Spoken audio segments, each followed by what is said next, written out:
This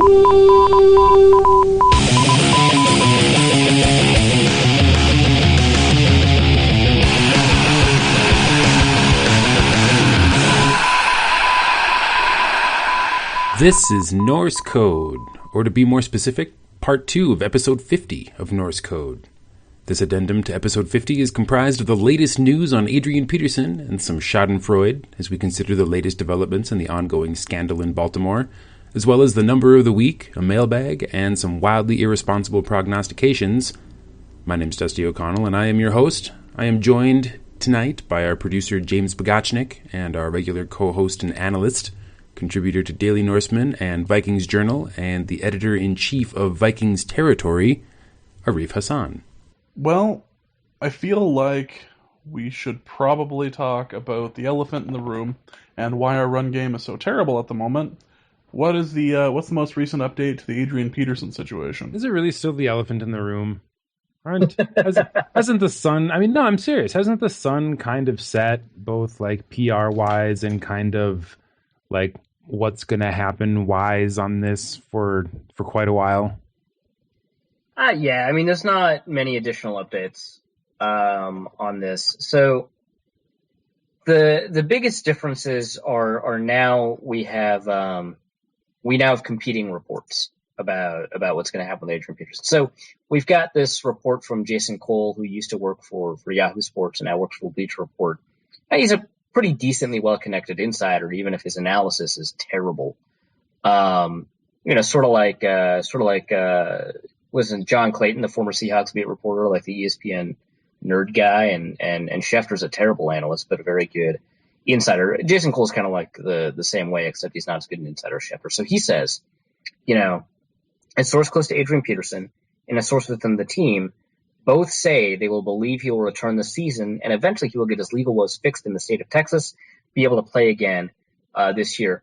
Fixed obviously means a plea deal because, I think if they're confident he's going to win his case, I think that's maybe a bit too confident. Not because I think he'll necessarily lose, although I do have thoughts about that, but more just because I wouldn't bank on that if I was either the team or Adrian Peterson. But a plea deal is something that you could probably legitimately bank on if the team and the legal team, have both discussed this with each other. So they're confident he'll get his legal woes fixed and maybe even return this season. But there are people in the league office who are wondering, maybe he's subject to the personal conduct policy and will be suspended for the rest of the season as soon as he returns. If that happens, there's a good chance the Vikings move on from him altogether. That conflicts with a previous report from Chris Mortensen at ESPN, that the Vikings have already planned for his, long-term absence. And several league sources and team sources, according to Chris Mortensen, say Adrian Peterson has not come to grips with the fact that his 2014 has all but officially ended, that his future is in data for being indicted for these child abuse charges related to inflicting injuries on his 4-year-old son. That, Peterson is in denial, that he doesn't get it, and that the Vikings themselves do not foresee Peterson in their future. So those are specific phrases that Mortensen uses when recounting league sources and, he says, team sources. Also, that Roger Goodell specifically used the phrase child abuse in his catch-all press conference, which is how the NFL will perceive, this case, which means it's not just going to be a case of neglect or child injury, but to the NFL, a case of child abuse, which we've talked on the show previously, that they have different connotations and different legal consequences, and therefore that the NFL punishment will be severe. And we know that any severe NFL punishment will take him out for the rest of the season, because even if he expedites the trial, which Ian Rappaport has reported is the case, that he'll expedite the trial, or at least asking to have the trial expedited, even if that happens, right? It's not going to happen before October 8th, right, which is his first scheduled court appearance anyway. But even if he expedites the trial and we get a pretty decent, half the season is going to be over, if not 10, 11 weeks. And then you're going to have a severe punishment from the NFL, which is what Mortensen is expecting. Then I think also there's a good chance that, Adrian Peterson not only won't see the field this year, but again, the Vikings may move on from him. And remember, in February, Mike Freeman, formerly of CBS, now of the Bleacher Report, indicated that the Vikings were looking to trade him anyway. So, I mean, it sounds like he's probably not going to be with, in all likelihood, not going to be with the team. There's a bunch of reasons. That's the update. I feel the way I have all day fatigue. Yeah, I mean, and you haven't even been writing about it. I mean, I have. It's exhausting. I want to be done. I'm done. More crap about the Ravens and Ray Rice. What is it this time? Rice accuses the Ravens of attempting to bribe him to keep knowledge of this elevator tape quiet. Is that what happened? Well, yeah, the ESPN had a very long and well-sourced report that they put together that basically put the blame on the friendships that the owners have with Roger Goodell, and that as soon as the incident happened, they knew about it, they'd seen tape, they'd heard about every possible angle, and they immediately started to lobby to get Ray Rice a reduced suspension. And now the Ravens are saying are just had their press conference, and was it during the press conference they put out their report? It was like minutes before the press conference, which meant that the reporters couldn't read through it. No one could ask her. Yeah. No one could ask them. Yeah, so they put out their line by line argument against everything. But am I wrong in thinking that this is all smoke and mirrors and not an actual full denial until a lawsuit gets put out? No, there's some things that are outright denials, and some things that are. It don't speak to the issue at hand. So some things I think in the outside the lines report I think are pretty important to talk about and are pretty condemning of the Ravens. One of them is that that Harbaugh wanted Ray Rice to be cut right away. There's multiple team sources according to ESPN that indicated that was the case. People who were pretty intimate in terms of their knowledge of the situation, and the Ravens outright denied that. So you have to figure out sort of who to trust there. And, the Ravens said that the entire report is composed of people that are sources close to Ray Rice. Obviously, that is not something that is a source close to Ray Rice, because Ray Rice would not be privy to that sort of conversation. So you've got that. And obviously the Ravens were like, nope, that wasn't what happened. And then beyond that, they have the argument about bribing Ray Rice, that got pretty thoroughly destroyed. First, I think, as bad as that press conference was for Bisciotti, I think, the one thing that he did say that made a ton of sense was, that makes no sense. How can you give someone hush money when you've taken $25 million away from them by offering them a job that gives them like $30,000 a year? That's the worst hush money ever. That is correct. Yeah. So, there's that. And then it turns out ESPN implied that they quoted the texts, but they did not. They had a summary of the texts that were in italics that made it look like they were quoting, and then the Ravens released the full text of the texts, and it is a substantially different context, which was basically, Ray texts, Bisciotti first, actually, and he goes, "I understand, the decision. I'm thankful for what you've done for me and my family. We'll work on this and being better, but I just want to say thank you." So Bisciotti responds, "I'm sorry we had to do this. I still love you and believe that you will be a great husband and father. If you ever need to talk, just call." And then, later that day, so about 3 hours later, he says, he texts another thing. "I just spent 2 hours talking to Ozzy. It was all about you. We love you. We'll always figure out a way to keep you in our lives. When you're done with football, I will hire you to help me raise great young men. I still love you." Ray responds, "I know it's a rough time for all of us. I love you and I will never change for life. Steve, I will help you make it a great life indeed. I give you my word. Ray, that means the world to me and my family. We greatly appreciate you and thank you." So, oops. That is a part that ESPN just royally screwed up. The rest of the stuff is pretty compelling about the amount of knowledge that the Ravens had. There's a bunch of sources that indicate that the Ravens either knew exactly what was in the video or saw the video themselves. Obviously, the Ravens, in their 15-point statement, completely deny all knowledge of the video. But in the press conference, Bisciotti did say, "I don't know why I didn't get the video when I could have." There's that. And then Bisciotti got like super weirdly real. He's like, "Yeah, I guess I'm just I'm not a good person. I'm not that good of a person. I'm not honorable enough to do things that don't help me. And I'm sorry about that. I'm not a good person. And you were just like, whoa, that was weirdly real, man. Okay, I guess that's the truth. But I still feel like they probably saw the video based on what's in this outside the lines report. And using the friendships that Bisciotti had with Goodell. I mean, there's 4 different sources. Some within the Ravens and some within the league that specifically said that Bisciotti, Cass, and Newsom urged Goodell and other league executives to give Rice no more than a 2-game suspension. All 3 of them specifically, denied that. We don't know if that's going to be the case, but man. It's pretty damning. You can believe, and it's useful for the people in charge of these, billion-dollar companies, because that's what NFL owners are. I mean, they've got their, billion-dollar companies that made them wealthy enough to buy an NFL team. But each NFL team is like a billion-dollar company, right?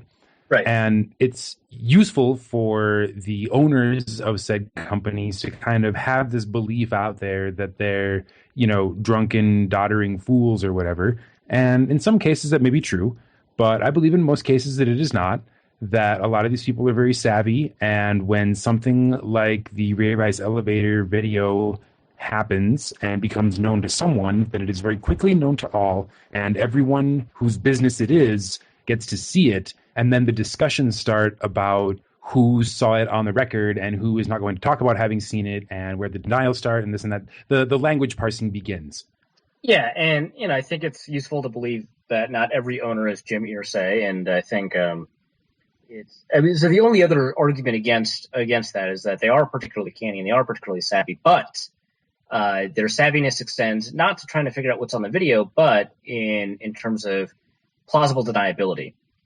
In order for the owners to do something in regards to plausible deniability, they would have to know that there would be something to deny, which means they would have to know that they would have to deny seeing this video, which means that they think there is some possibility that this video gets released to the public. And I think it is easier for the owners to have seen the video, knowing that it's going to be released to the public, and then try to do something about it, than assuming that the video might get released to the public and then denying having seen it. I think it is much more likely that they would have seen the video. I think that's fair to say too. Just an absolute mess. And it also brought up a bunch of questions about, well, why were the tapes destroyed for Spygate? Why was that? You're like, Well, if he really was that close of friends with the Kraft family, then yeah, I could see that being a major conflict of interest. Because that's just what we do in America. It's the American way. The CIA accidentally destroyed all the tapes of the Abu Ghraib interrogations. I mean, that kind of went dark. Yeah, thanks, man. There's nothing more American than an internal investigation than destroying the evidence. Yeah, exactly. Then destroying evidence and parsing language in order to cover it up and making it seem like, you were trying to do the right thing, when in reality you knew that this was going to be a big scandal and you tried to get out in front of it, but it was, so bad that you just had to watch the tape. And then in fairness to the owners, and this fairness assumes that, they're amoral creatures, which, okay, fine. This is the first time that this has happened, which is not to justify their actions, but to justify the way that they thought about their actions. Because, I mean, people have talked about this before. The NFL maybe has no more of a domestic violence problem than the rest of society, but in that context, it does have a domestic violence problem, and there's got a lot of players who have committed domestic violence, right? Well, I would say that this is only the first time they've gotten caught. I mean, by and large, the NFL has very good message discipline and media discipline. It took TMZ to get this video out into the public. No NFL associated outlet was going to release it. Right, and that's the thing. I think, the NFL had no experience with the likelihood of A, that video coming out, and B, having backlash in a significant way to a domestic violence case, because in the past they haven't had that significant backlash. I mean, Ray Rice was suspended for 2 games. Everyone's really pissed about that at the time. They got way more pissed about it when the video came out, which has its own problems, right? Because we need to see violence in order to viscerally react to it. But whatever. But the average suspension for a player for a domestic violence related case has been 1.5 games before this Ray Rice suspension. So I mean, maybe what happened to Ray Rice was lenient, right? Like, we'll all agree it was lenient. But in the context of how the NFL has historically treated this, and I don't know the statistic I found, I don't know if that was for arrests, convictions, trials, charges. I don't know. There's just arrests. Maybe that's not a good measure. But, Ray Rice wasn't convicted or even charged. His charge was dropped entirely. And so, yeah, I think it's an appropriate context in this case that they were, in fact, a little bit harsher than they usually are in these cases. And so for them, I can understand why they thought this was appropriate, because it has been appropriate and they haven't received backlash in the past. And so I can see where they're coming from, which is not to say they morally made the right decision, but they were completely blindsided by the fact that 2014 is even more different than 2010. So, that's what happened. No, I think that's probably true. I think they are equally surprised by the hue and cry of the public, and were just simply caught flat-footed and did not have a good PR response for the situation. And no one in the league does. This is a total PR disaster for the league, because it kind of reveals some of these really chummy relationships between the commissioner and the owners, and some of the ways that owners apparently use their influence over the commissioner to get things to happen or not happen on and off the field. And not to turn things political, because I don't think this is necessarily a political point, but one of the ways that they hurt themselves from a PR perspective is that they hired Frank Luntz. And I don't know how familiar you two are with Frank Luntz and his political work, but he was a GOP, messenger, basically. He controlled the message. He was supposed to work in communication and linguistics without having a degree in either. And so, he was involved in the 1994 contract with America, promise that vaulted the GOP in those midterms between the Bill Clinton elections, and the GOP, controlled the House for a very long time since then. I think they didn't give it up. And so he, I think appropriately even maybe took credit for that contract for America, but he overstated its influence and the language that was used in it. And then he continued using that to pump himself up. And within messaging circles, within people who study, political messaging communication, even just advertising, his methodology is a joke. His conclusions are a joke. He is a joke, when it comes to this sort of thing. So the GOP dropped him in 2004. Because he's bad, and the GOP has extraordinary messaging capabilities. They have extraordinary research on this. They're very good at messaging, and he is not. And so there's no reason for them to keep him on board, because the way he thinks about it, he just takes polls on words. Basically, he's like, well, this word polls very highly, and this word does not. And that's like a really simplistic way to view a very, very nuanced thing like messaging. And things like frames are more important than things like words, right? So then he becomes, the Fox News analyst, and he does the same thing where he basically just looks at the impact of words. And then I think he left Fox News to start Luntz Global, and Luntz Global, I don't know how successful they are, but obviously they oversell themselves a little bit. He's written a couple of books, and in those books, you see, he has specific recommendations. The recommendations were functionally used by Roger Goodell and I think other members of the NFL. So, you saw that language with Mark and Ziggy Wilf, and even Rick Spielman, who is probably a pretty good communicator without Frank Luntz's help, and Kevin Warren. You saw that with Steve Bisciotti, the Get It Right stuff, the Inner House stuff. That's all stuff from his book, and it turns out they pay him about $30,000 a month, according to Deadspin, less according to the league, to consult, basically. And he's been involved in all of these consultations. He helped word the concussion policy. And out of all the media analysts, so he's hired by Fox Sports 1 to be the communication analyst. And of all the media analysts and media out there, he was probably the only single person that thought Goodell's presser went well. And part of that is because he crafted a lot of the language that was used in the presser. He's terrible. And the NFL continues to use him, and that's to their detriment. I suppose it would make sense if you wrote it, then you'd definitely think it was brilliant work, whereas the rest of the world thought it was absolute crap. Yeah. Do we have a number of the week, Dusty? We do have a number of the week. This week, the number of the week is 0. Is that the number of wins you predict the Vikings will have for the rest of the season? Well, that's just why you got to be such a Debbie Downer. Are you? I read something on the Daily Norseman today where the number 0 could mean the number of times the Falcons have beat the Vikings in Minneapolis by more than a touchdown. It is not. That's excitingly specific.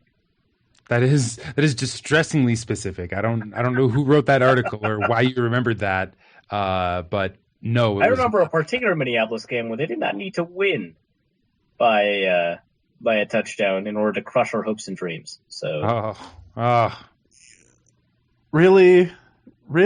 Look, if we're talking about the Falcons in Minneapolis, and you're like, yes, they've never beaten us by more than a touchdown, I'm going to throw some shade on that. Yeah. This is Dusty. This is why we can't have nice things. It truly is. All right. So what's 0?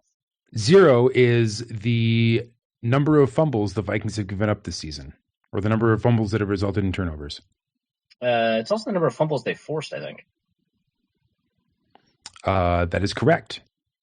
However, having 0 fumbles lost by a player or team on offense puts the Vikings tied for first place in the league. I would hope they're negative fumbles. Like, who else is first? There are 5 teams tied for first: Bills, Titans, Bengals, Browns, and Vikings. Bills, Titans, Vikings, Bengals, Browns. Right? Yep. Some interesting company. Yeah, I mean, one of them is good, right? So that's true. And then there's like 6 teams that have all given up 1 fumble. Among them, both Seattle and Denver. Well, that is great company, isn't it? So it's not the worst. Yeah. So I'm taking a quick look at Pro Football Reference. It says that Castle gave up 3 fumbles. I don't know if those were fumbles lost or just fumbles. I think those are just fumbles. Yeah. So he recovered 2 of them, and then it's not a stretch of the imagination to. Like, I think actually one of the tackles recovered one of his. So that's fumble luck that's not going to hold up. I guess Castle's not playing, so whatever. Exactly. Yeah, he can't fumble for us, and the other reason why we have no fumbles is AP can't fumble for us. So we have that going for us. Exactly. We may not have anybody who can score any points, but we also have nobody left to cough up the ball. This is actually kind of interesting. So I just take a look at Pro Football Reference, the team encyclopedia. So the Vikings have had 4 fumbles, none of them lost. They've forced 6 fumbles, but none of them recovered by the Vikings. That is so unusual. To force 6 fumbles and then not recover any of them? Yeah. Yeah, it's a little different. That's impressive. I mean, well, maybe impressive is the wrong word. They want it enough, but they just don't have the hustle. Yeah, it's probably hustle. That's true. This team suffers from a lack of hustle. They suffer from a lack of players. We have 1, 2, 3, 4, 5, 6, 7, 8, 9, 10, 11, 12, 13, 14 players, all of whom are starters, that are questionable or worse for Sunday's game. Actually, no, that's not true. They're not all starters. Dom DeSico. It's not a starter. If they hustled better, they would probably not be injured. So, well, so many of them have hamstring and knee injuries that are precluding them from hustling. That's just because they're not hustling hard enough. They're not hustling through them. Well, that's not going to work for Chad Greenway. No, it is not going to work for Chad Greenway. But speaking of hustle, we could talk about Gerald Hodges and our mailbag. Oh, that's true. That is a convenient segue into our first mailbag question. Aiden McCoy on Twitter asks us basically what James just said. What does Gerald Hodges bring to the table? He was certainly impressive in short snaps. Hustle! He brings hustle to the table. He brings intangibles. Just a giant bag of hustle. I don't really see how you could bring intangibles to the table. You cannot carry them.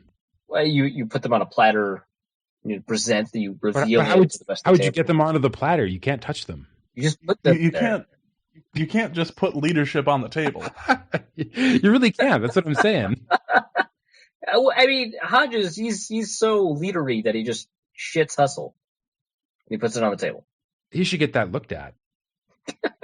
That actually sounds like an issue of having too much hustle. But what does Gerald Hodges bring to the table? Other than hustle. And Okay, so actually, this is phenomenal because if you take a look at the NFL.com scouting report real quick, the first sentence that Mike Mayock gives him is upstanding citizen. So he brings that. Did he do the John Jones thing where before the game he went out and tackled somebody who was robbing an old woman or something? Like, how are you ranked in NFL.com as what's outstanding citizen? Upstanding citizen. Yeah, but when he's not out on the football field, he's out making houses for Habitat for Humanity. Okay, He's so fighting- a lot of Penn State players from that time ended up getting really positive character evaluations because they stuck together and they tried to make sure that people didn't leave the team in light of the whole scandal, and they stayed with the team, and so like a lot of them are kind of overrated in terms of I guess leadership, which is kind of a weird thing to say is overrated, but whatever. Which is not to say he is not an upstanding citizen, but to throw a little bit of skepticism on something that's ultimately meaningless. But in terms of football skills, the thing about Gerald Hodges, I think everybody knows this by now. He's a converted safety. He played safety, I think, for the first 3 years at Penn State, and then he got converted, if not the first 2 years, and then got converted to linebacker. But this is not something that he likes being asked. At Viking Circle, we had Lindsey Young interview Gerald Hodges, and like literally the first question, was, you have a lot of versatility, as a former safety, and then he just interrupts her, right? He's just, man, I wish people would stop bringing that up. That was so long ago. And it was like, man, that was like the junior year of college. It was not that long ago. And it's a compliment. Because we're like, you can do this good thing. But in that context, he actually displays a lot of those skills, even though he's added 30 some pounds since the conversion. He's obviously very good in coverage, as you'd hope sort of that convert would be. But beyond that, he's extremely athletic and he's very quick. It's not just that he's fast. He's got a lot of agility.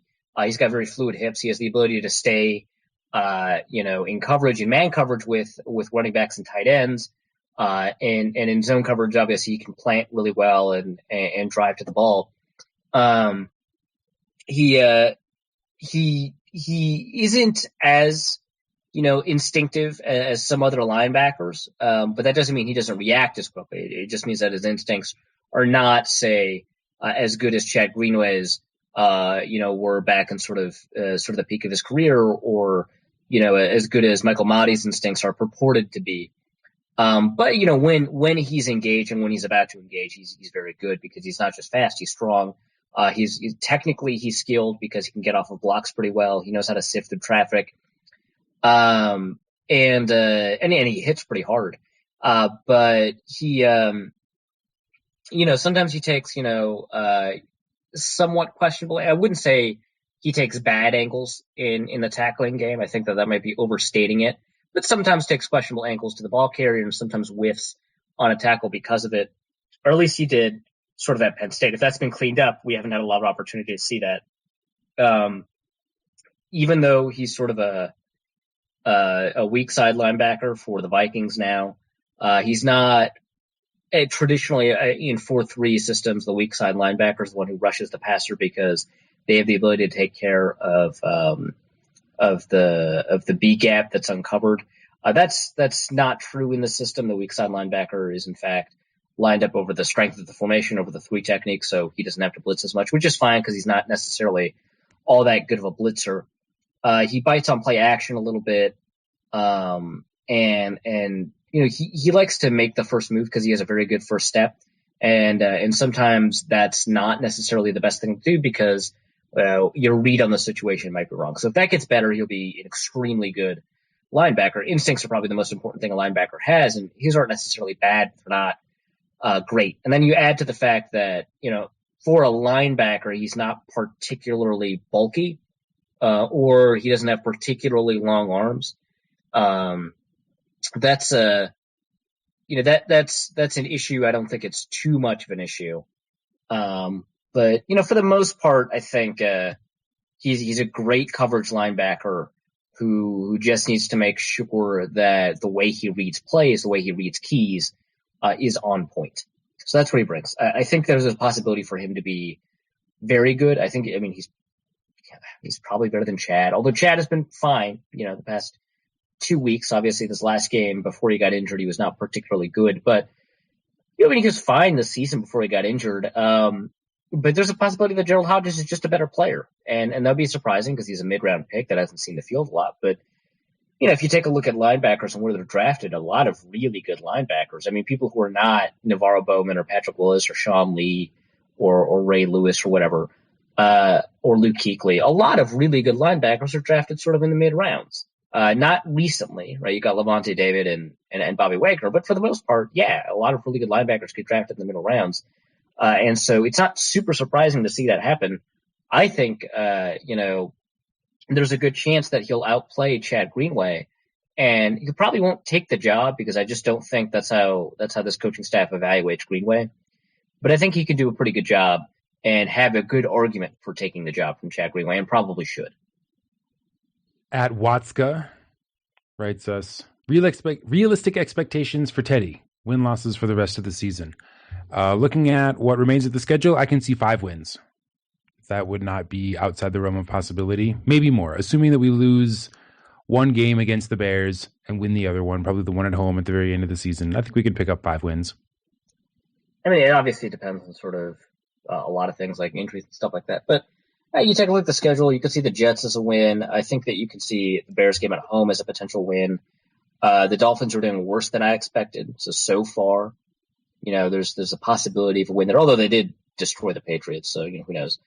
A couple of surprise games. Maybe the Redskins are a win. The Buccaneers look like a win. The Bills might be a win. So, I could see 5 or optimistically and unlikely 6, but that means the Vikings end at 6-10, which is marginally better than they were at the end of last year. Oh, if they win 6, we'll end up and then they could be 7-9, which would be even better. Yeah. That would be ideal. I would be very happy if that happened. Let's put it that way. Well, I'd win my bet, and Exactly. I would feel very happy about that. Exactly. I don't remember what my preseason prediction was, but I would end up making money if that happened. Tommy the Gun writes us with another question. With AP gone indefinitely, who has the best running attack in the NFC North? Probably the Bears, right? Well, it's got probably the closest to elite running back right now, and there's a good chance that Eddie Lacy would have been a better pure running back than Matt Forte, who people for a while thought couldn't do goal line stuff, and then they took goal line opportunities away from him. But it turns out, Eddie Lacy is having a terrible year so far. That could change. And that Matt Forte is, in fact, fine at the goal line if given the opportunity. It turns out. True. And so I probably the Bears. I think in terms of depth, you'd have to go with the Lions, right? Because you've got Joique Bell and Reggie Bush. But I think neither of them are as good as Matt Forte. So it's probably the Bears. But before the season started, there was an argument that it was in fact the Packers, and it turns out that is hilariously and delightfully wrong. Is it just me, or does Eddie Lacy look like a fullback this year? Like, he just looks fat and thick. Yeah, well, okay, so there's that picture last year that came out during training camp where he just looked super fat and everyone made fun of him, but it turns out it was just a weird angle thing.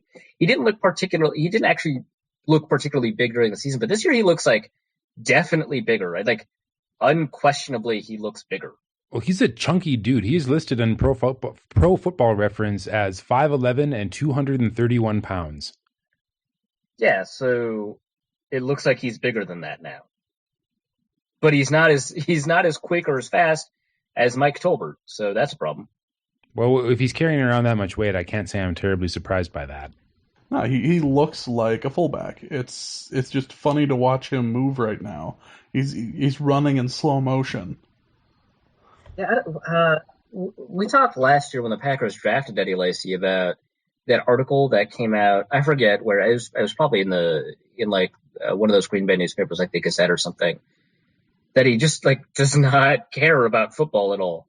And who knows? Maybe that's the consequence of that. It was unfortunate that I brought up Mike Tolbert because I believe he's on season-ending IR. No, he's on designation to return. Excellent. I like Mike Tolbert a lot. Well, we may yet see him this season.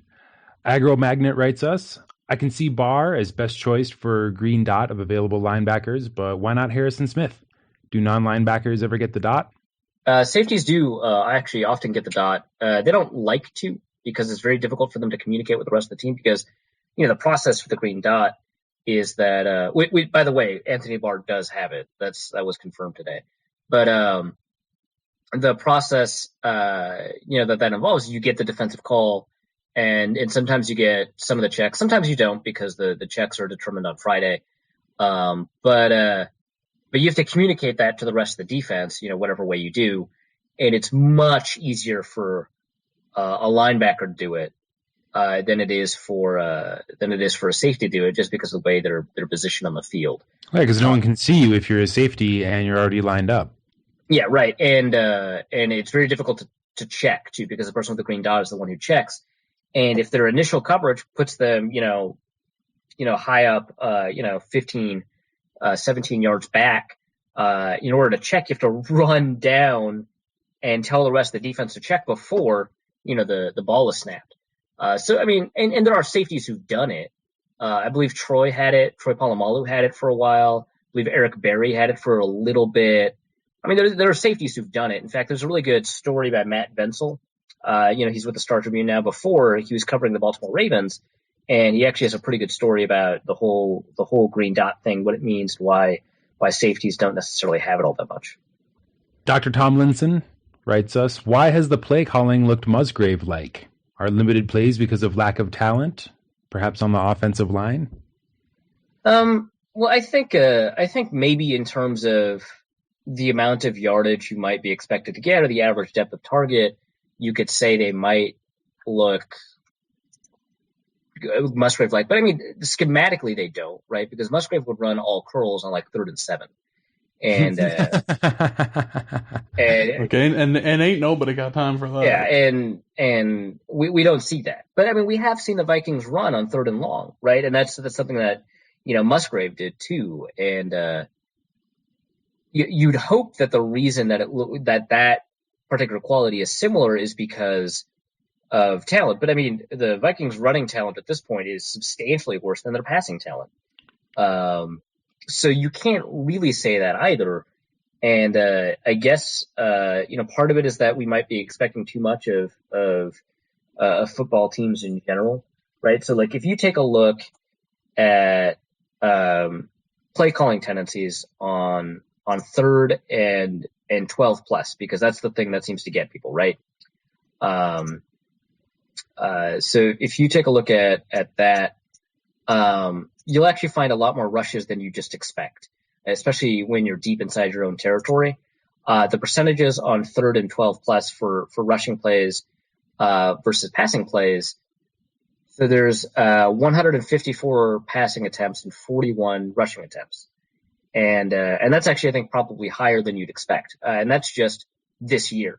If you include, the past 3 years, you'll find something similar. Where you probably like a quarter of the plays are rushing plays, and that's just so surprising to people because you don't expect to get the required yardage to convert, and therefore you don't expect you don't expect that sort of thing. So that's 417 attempts for the last 2.5 years, or 2 years plus this season, and 1,779 overall passing attempts. So the true percentage of that is quick math, about 19%. And if you take a look at the Vikings specifically this season, you don't have enough 3rd and 12 plus to go on. But if you just take a look at 3rd and 10 plus, which you do have enough of, this season the Vikings have only 5 attempts on 3rd and 10 plus running the ball. But the flip side is that they have 9 attempts passing the ball. So that's closer to 50-50. But it's not embarrassingly different given the small sample size we have so far than the rest of the league. So I think we just tend to overestimate the likelihood of that happening. It's still significantly less than the rest of the league, but it's not one that by this time this year we would know definitively is what's happening. Also, I think it's like a defensive coach thing. I think if you have a defensive coach, it's more likely to happen. And you can be forgiven for thinking that the play calling looked Musgrave-like just due to poor choice of targets in the first couple of games on Matt Castle's part, but that's really more of a decision-making thing and not a play calling thing. Yeah, the average depth of target for Teddy Bridgewater is substantially higher than it is for Matt Castle right now. And they had even said on the broadcast too that the reason why, or one of the problems with Bridgewater coming in is that he has a much smaller play sheet because he hadn't been doing anything with the first team. Right. So between the two, he had a much smaller list of options. Right. That's fine. Peyton Manning is the simplest playbook in the NFL. Yeah. So, they're going to complicate Teddy's playbook a little bit more as the season goes on. So we'll see what the effect of that is. Maybe we probably won't be able to parse it out, but we'll see the effect of it as the season goes on, even if we can't measure it. But yeah, for now, maybe that limited playbook is a really good thing. From CC Norseman, what impact will losing Fusco have for the rest of the year? We kind of covered that. It's a bit like the logic problem with the farmer and the wolf and the sheep. Like we can't take all of our players in the boat at the same time because they won't. The wolf will eat the sheep and the farmer will sink the boat. Basically, we just don't have enough people to cover all the gaps now. Thanks, Brandon. Way to get injured. Yeah, jackass. Yeah. No, we've talked about it. The short-term effect is abysmal if the Vikings have to put a different backup offensive lineman in as a result of a short-term injury or a long-term injury to John Sullivan or Charlie Johnson, or if they have to kick out Charlie Johnson to recover from Matt Khalil, then the impact is apocalyptic. Wow. No words minced in that answer. I may have exaggerated, but yeah. Ethan T. Son writes us, Champ Bailey just announced he's willing and healthy to play in any role.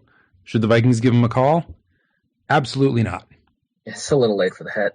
Well, okay, so, you're talking from experience as a person who lives in Denver of Champ Bailey as a cornerback. No, they should not commit as quarterback. But the thing that interests me is him as a safety.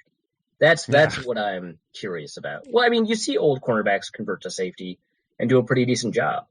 And a decent job is more than what we're getting from Blanton. So I think it's a reasonable question, but I'd still say no. We saw Bailey's production decline in Denver his last two seasons significantly. He hardly played at all in 2012 and, played a chunk of the season in 2013, but, not every game. And part of the reason he, missed out on so many tackles was not just that he was injured, but that he was slow. He doesn't have the Champ Bailey speed anymore that he was so well known for. And blindingly fast, yeah. Yeah, and that is not the case anymore. People in Denver have been saying he's been old and busted since 2010, and they've been right since about 2012. Yeah, well, okay, so if you take a quick look at his Pro Football Focus grades, which again, we recognize are not perfect, but reasonable proxies for this kind of discussion. 2007, he was the number 5 cornerback. 2008, he was the number 6 cornerback. 2009, he was the number 7 cornerback. 2010, he was the number 3 cornerback. 2011, he's 17. 2012, he's number 10. 2013, he's not on the list because he didn't have enough snaps. But if he did have enough snaps, he'd be number 141. Obviously, he hasn't played in 2014, but his preseason was for New Orleans. If he was a stock, Jim Cramer would say sell, sell, sell. So he played for New Orleans. We talked about New Orleans. Their cornerbacks briefly last time, and their cornerbacks are dog shit. And so the fact that he couldn't make that roster is probably indicative of something. Indicative of him being worse than dog shit? Yeah, I think that's probably, yeah. That's probably what that means. Yeah. Well, if he's worse than dog shit, maybe Spielman should just keep away from him then. Again, interesting as a safety. I wanted him as soon as the cuts were announced. But now I think it's a little bit too late because it's going to take too long to learn a system for a dude who's just old. Nathan Schatzel sends us a few questions by email. Are there any unique disparities the Vikings can exploit on offense or defense against the Falcons that might give us an edge? I was not here for the game recap portion of the show, so I don't know if you already answered this with Gina. We touched on things. We didn't emphasize things that I think appropriately answer this question. But the biggest mismatch is right tackle Lamar Holmes and left defensive end Brian Robinson. Lamar Holmes is bad. He was bad last year.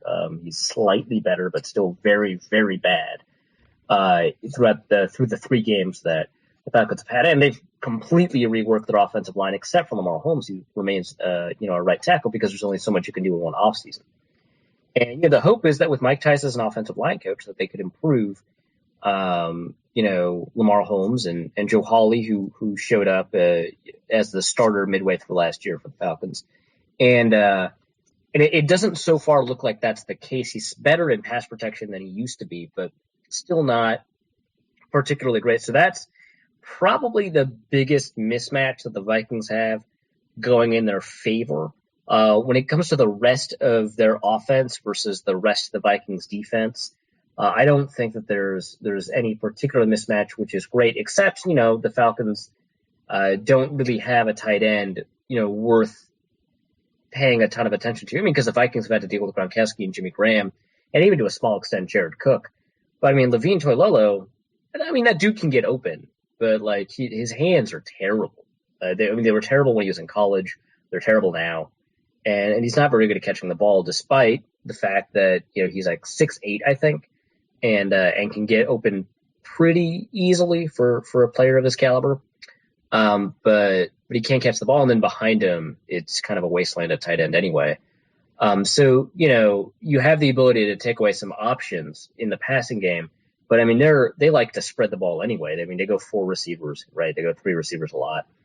That's a worry. I think the 3 receiver sets or 4 receiver sets are probably not very good on the inside. Harry Douglas is a functional third receiver. He's probably better than a lot of third receivers, as Gina said in that portion of the podcast. But I think Captain Munderland is better than either Devin Hester or Harry Douglas when they're in the slot. So that's on that side of the ball, that's sort of the mismatch you exploit. On the other side of the ball, if Kyle Rudolph was healthy, I'd say him, because the linebackers, both of whom, one of whom is very good at stopping the run, one of whom is, who knows. That would be good, but I don't think that Rhett Ellison or Marquise Gray, and they're not very good coverage linebackers anyway, so it's not like Rhett Ellison or Marquise Gray are going to be blanketed, but it's not the kind of mismatch that you want. I think their safeties are not necessarily good, but, they've got a really good set of cornerbacks. All of them, very young. On the podcast we mentioned that, or on the previous recording we mentioned, that there are people that I wanted in the 2013 draft, Robert Alford and Marcus Trufant, or Desmond Trufant, sorry. We're always going to get those mixed up. They're both playing very well this year, especially for very young corners. They got the slot corner. Well, he saw rotational time, but he's probably going to see more time by the end of the year. Kamal Ishmael, who's pretty good. Their current slot corner, not as good, I guess. Greg Jennings will probably have a very good day against them. I think Greg Jennings is better than Robert Alford on the outside, too. But I wouldn't call that the kind of mismatch that you can exploit. And then obviously the offensive line's a mess, so you don't have a mismatch there. The running backs don't have a mismatch.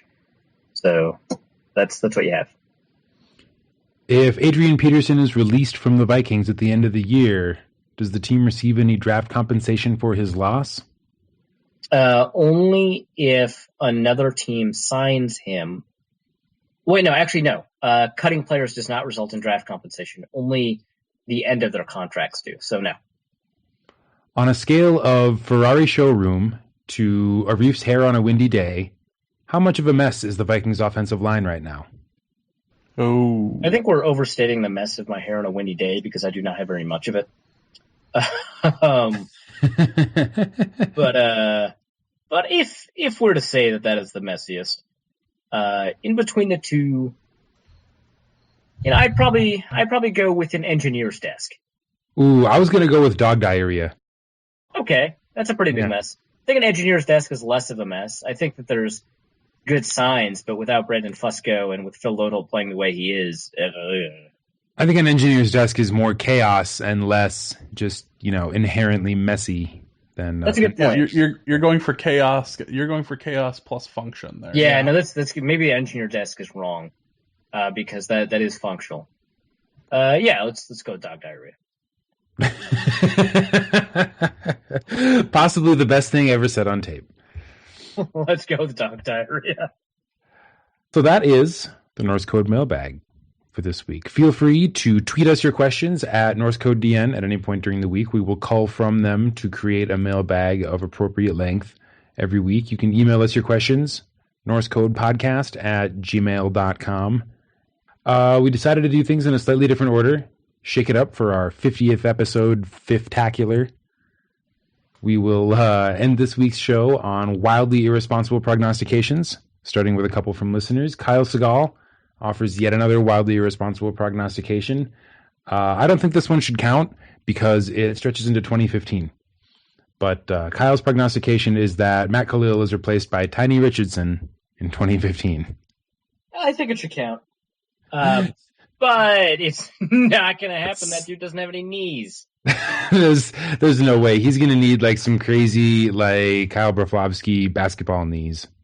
Right. Those exploded, so I don't even know if that's... not those. We don't know, but no, not those specifically. No, but I think it has to count of that sort. Would it be that much of a problem? Would it be not that much of a difference? I mean, he's probably better, but the issue is that he's got osteoarthritis that wears away his cartilage, and so he probably should just not play football. Jesse Silva writes us prognosticating that Teddy Bridgewater will have a higher QBR than Aaron Rodgers in 2014. I like this one because it's irresponsible, but it's not out of reach.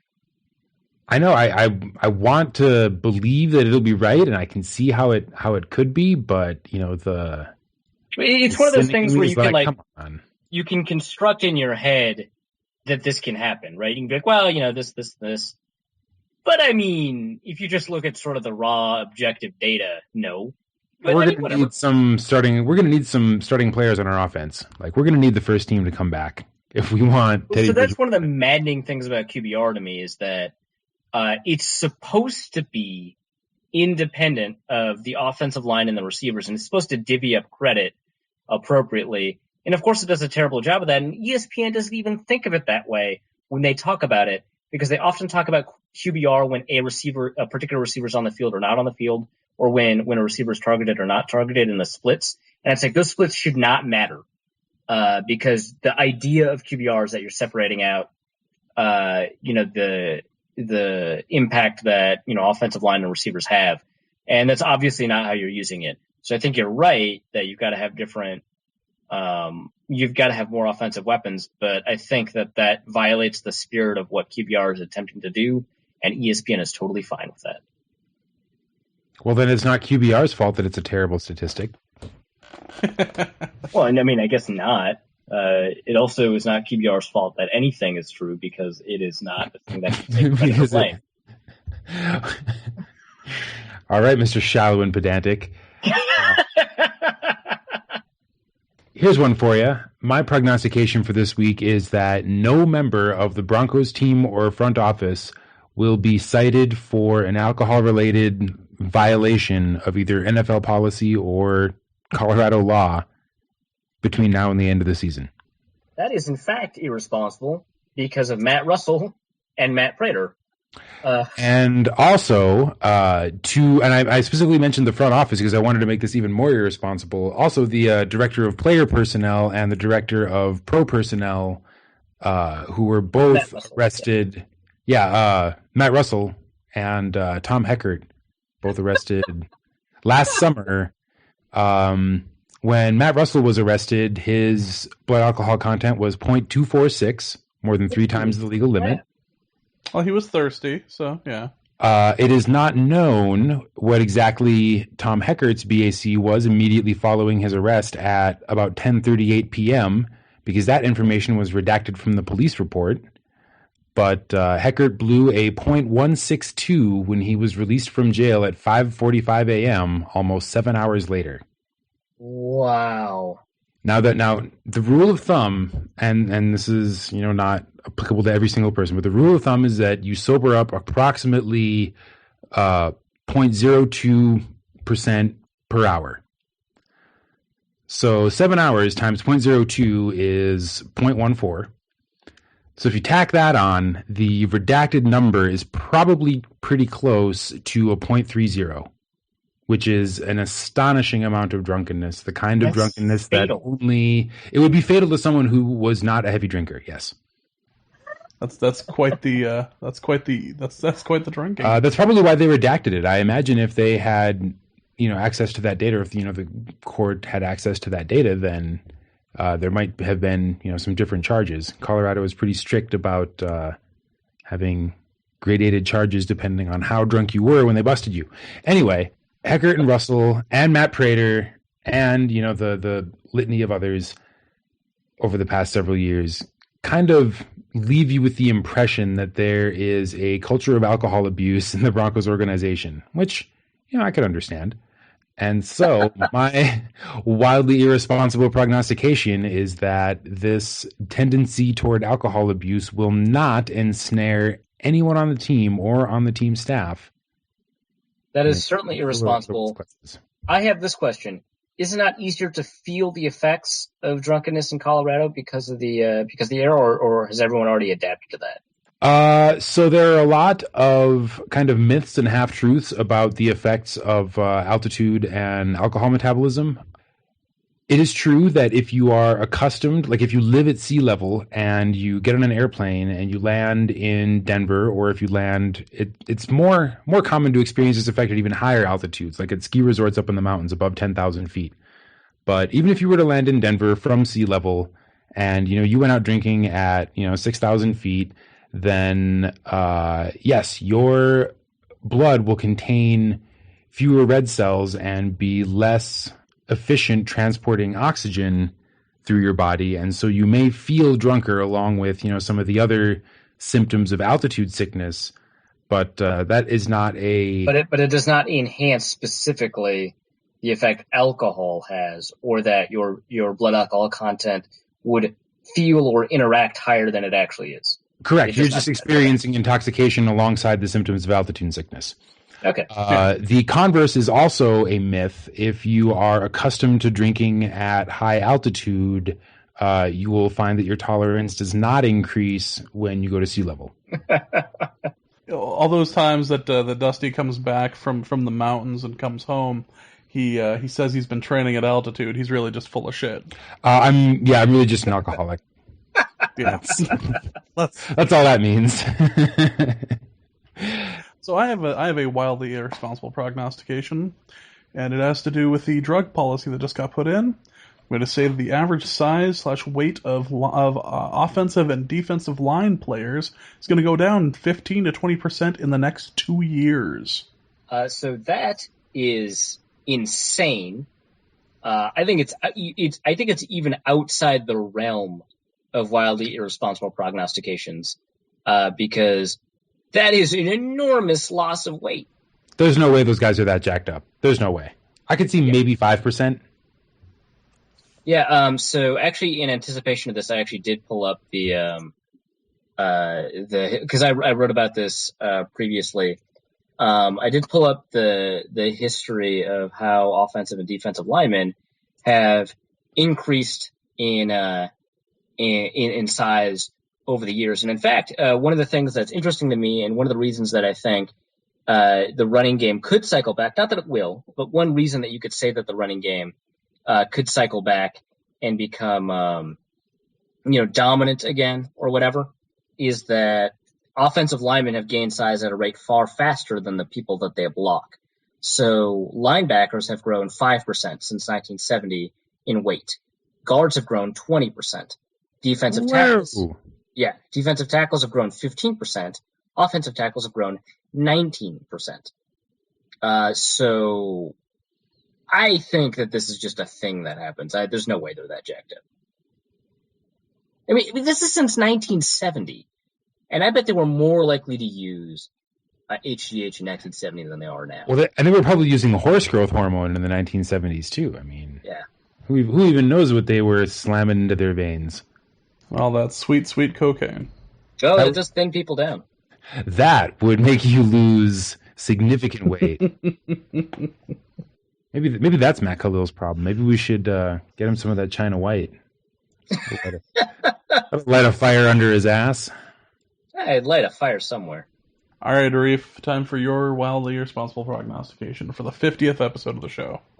Don't make it seem like it's going to be a more interesting prognostication because it's the 50th episode. It's actually been a lot more than 50 episodes if you include all the part twos. Like our numbering system is not really an episode numbering system because there have been lots of like weeks where we've posted multiple episodes, but it's not really a week numbering system either. Because we did every other week. Because we weren't even doing the show every week. So I'm not really sure what the number represents. It's the 50th episode because those other episodes were two-parters.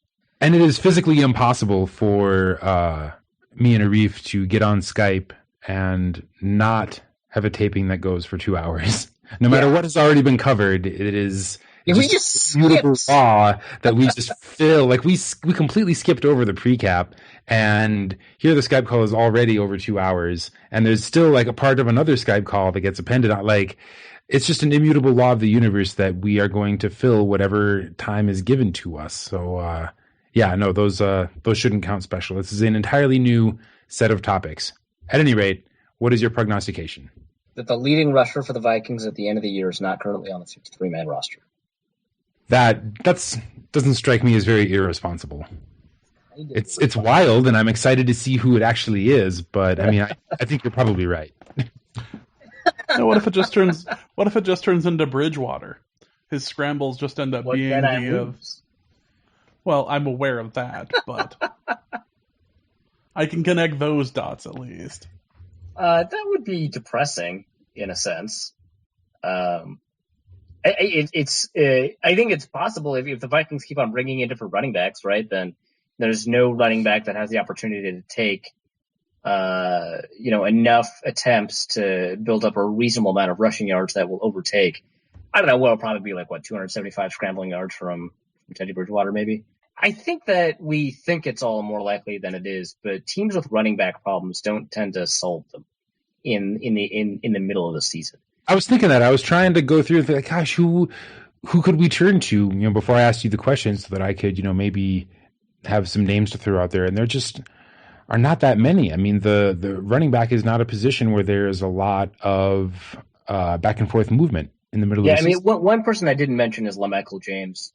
He's probably a starting quality running back. I don't know. Obviously, none of the running backs that are available have a strong likelihood of being a good starting running back, right?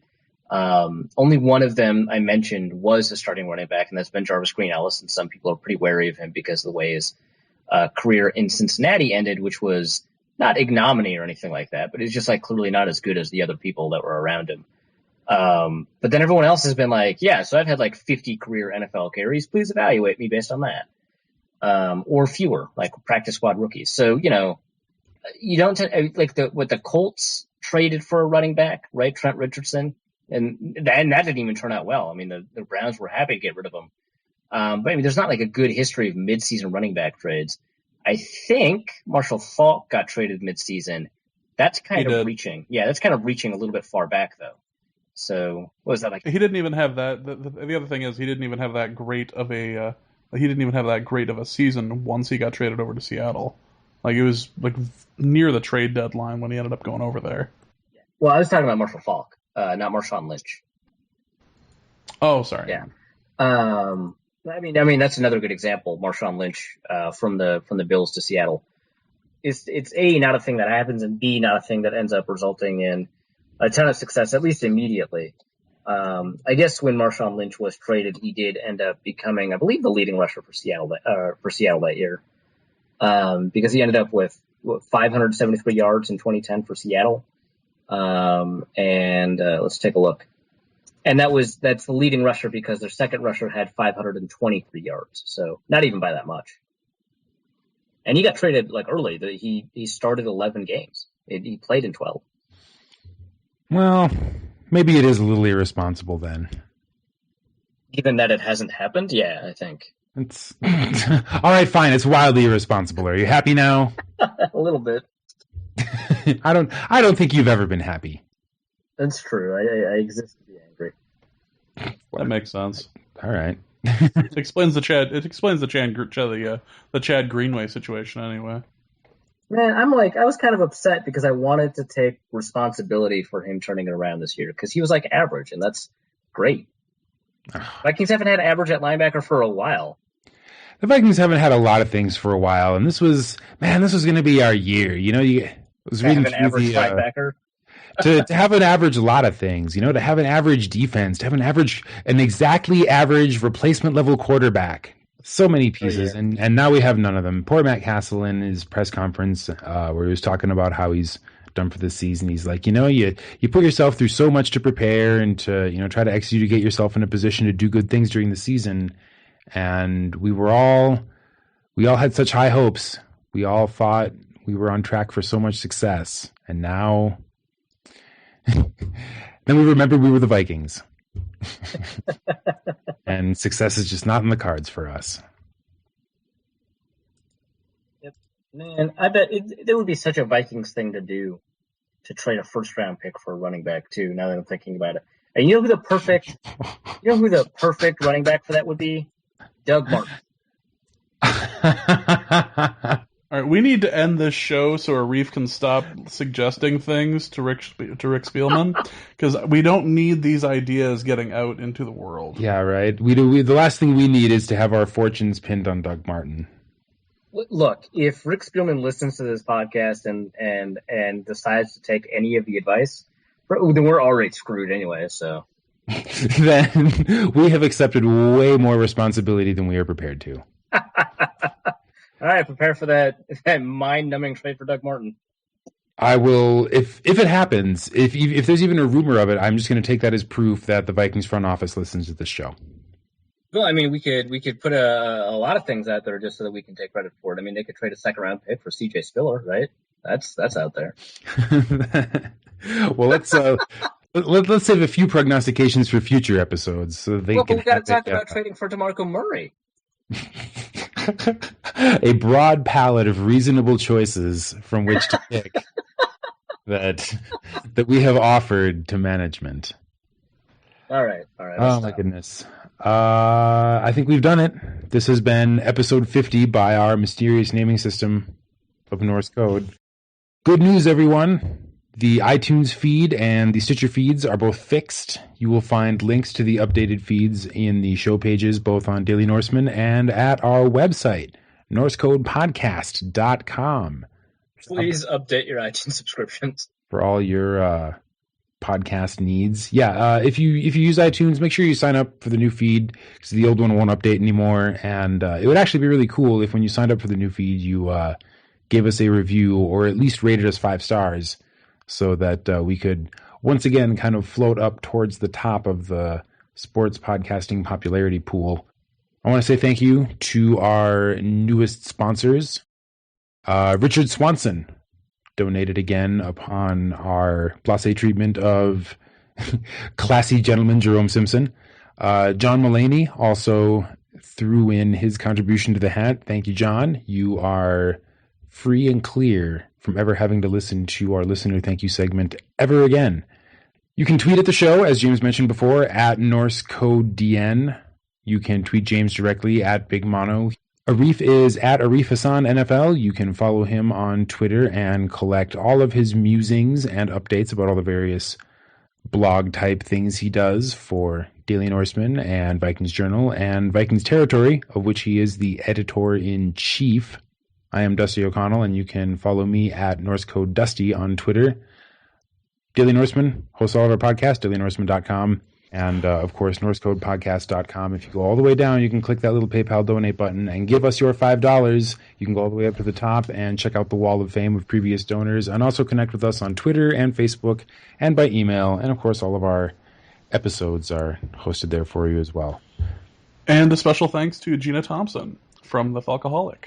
Thank you, Gina, for being on the show. We would love to have you back again one day. I would like to have you back on the show one more time just so that I can actually be here for it. That would be a fun and interesting change. What I really would like is to somehow still host this show without ever, hosting the show. James, you really nailed it. What I want is a self-hosting show that I can still take credit for. That's all we've ever wanted. That's all anyone should want, I would think. Find James this Sunday. Check out the Norse Code Twitter account. Get your Arif Hassan autographed Vikings cap. Good God. And even if we're out of hats, just these things better not end up on eBay afterwards. They'll fetch less than a Vikings cap, right? Because now it's got stuff all over it. Yeah, exactly. Vikings cap slightly damaged. But no, seriously, find James at the game, shake his hand, slap 5, commiserate about the existential misery of being a Vikings fan, whatever you got to do. But he'll be there when we play the Falcons this Sunday afternoon. Yep, bright and early at 3. For all of us here at Norse Code, we would like to thank you for listening and remind you once again that our formula is this: Christian Ponder sucks. We'll see you next week. Norse Code is the official podcast of the Daily Norseman SB Nation blog and is produced with cooperation from Pompous Jerk Productions. Pompous Jerk Productions. Attitude with attitude. The opinions expressed in this podcast are solely those of their contributors and do not reflect official positions of the Minnesota Vikings, SB Nation, the Daily Norseman staff, or PJP. No information in this podcast should be construed as gambling advice. Please obey all local gaming laws. Our formula is this. We go out, we hit people in the mouth.